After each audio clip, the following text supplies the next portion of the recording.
Welcome to episode 35 of 50 Ways to Succeed at Work, where you hear stuff about ways to succeed even the most well-intentioned colleagues, advisors, careers officers and HR departments may never get around to mentioning.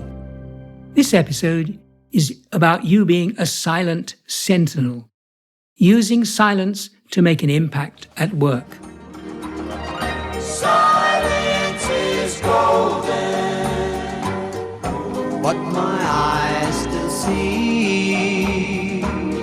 Silence is golden, golden, what my eyes still see. Silence may be golden, but it can tarnish your reputation when you least expect it. When does it pay to be silent at work? This comes down to some basic situations.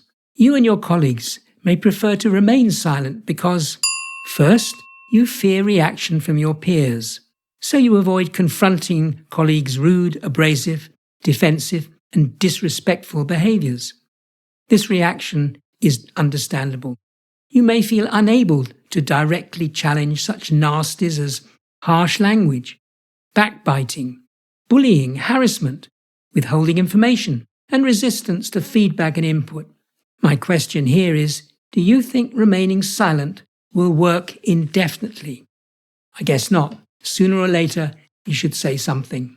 Second, you detect faulty thinking. If proposals and procedures come your way, riddled with inaccuracies or wrong thinking, silence can at first seem to be the best choice. For example, you may feel nervous about the possible consequences of challenging a senior person who's put forward the faulty plans. Here, my question is, could your silence make you look complicit with what's being suggested for what may prove to be poor action? Third, you have lazy and incompetent colleagues.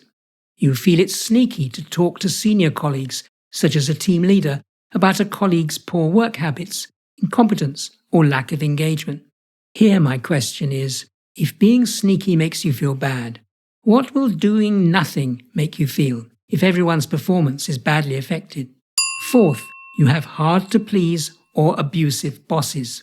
Here your silence is not discussing the damage being done openly. It can feel like skating on thin ice to challenge those in power who rely on control and position to push their agenda. My question to you here is, what's the bigger picture? Does silence make you seem an accessory to the harm from this bad behavior? Fifth, you fear chaos. This is being silent about unclear roles, responsibilities, and timelines. My question here is again simple. Is your silence suggesting you accept how things are as somehow unchangeable? Sixth, you fear for your safety. This silence occurs if you feel sharing concerns might reap personal retribution. Now, this can seem a reasonable response when the outcome of speaking up could be personally damaging and even career-limiting. Typical examples of this include corruption, poor customer or client service, dishonesty, respect of others, harassment, and so on.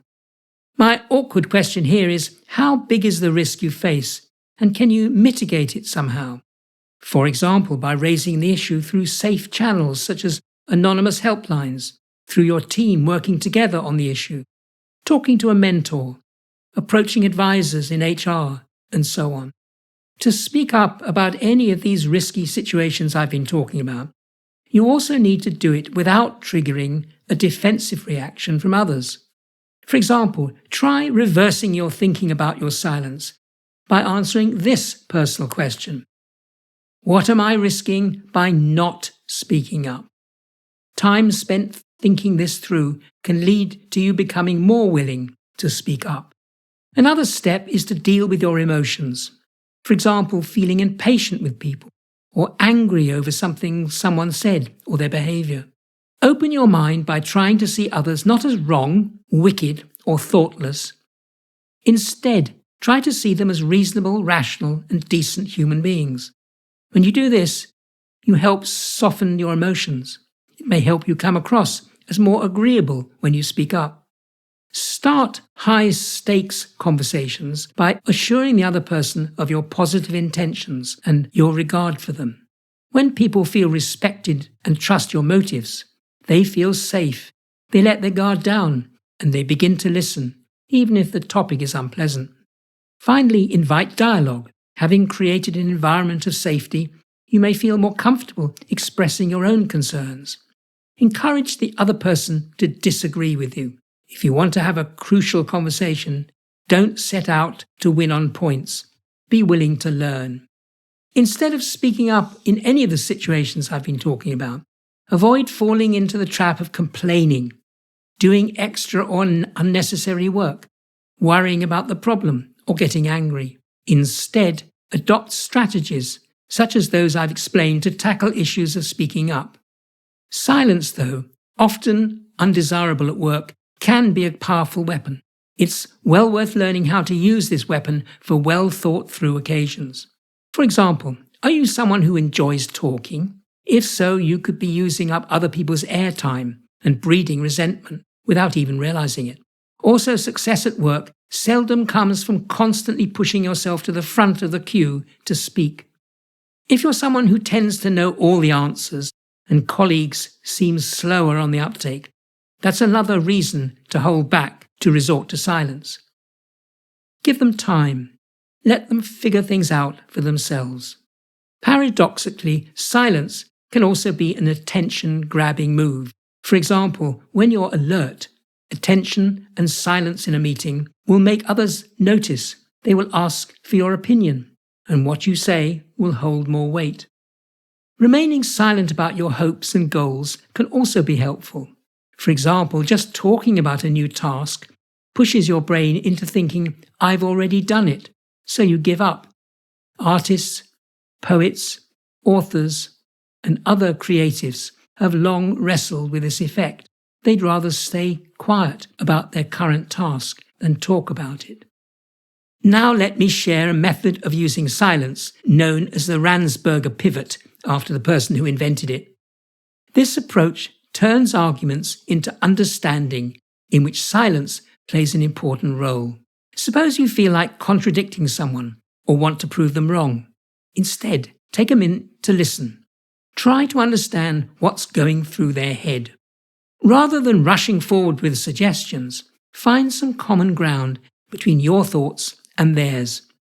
Instead of taking over the conversation, mention the common ground you share.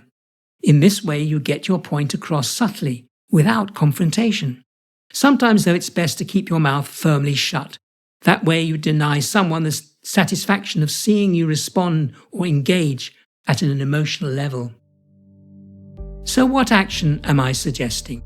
First, become alert to how you currently use silence at work and explore its power. Second, if you want to be silent about something tricky, consider, what am I risking by not speaking up? And third, experiment with silence to gain attention in a painless and thoughtful way. And my takeaway for this? Silence at work can damage you and others. However, it can be a powerful weapon for gaining attention. You've been listening to an episode of Andrew's 50 Ways to Succeed at Work. For more episodes, subscribe free to my regular weekly podcasts.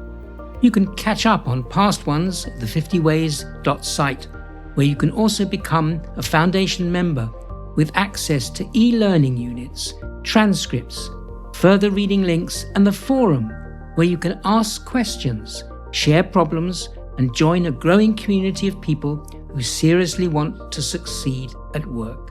Thanks for listening, and bye for now until next week.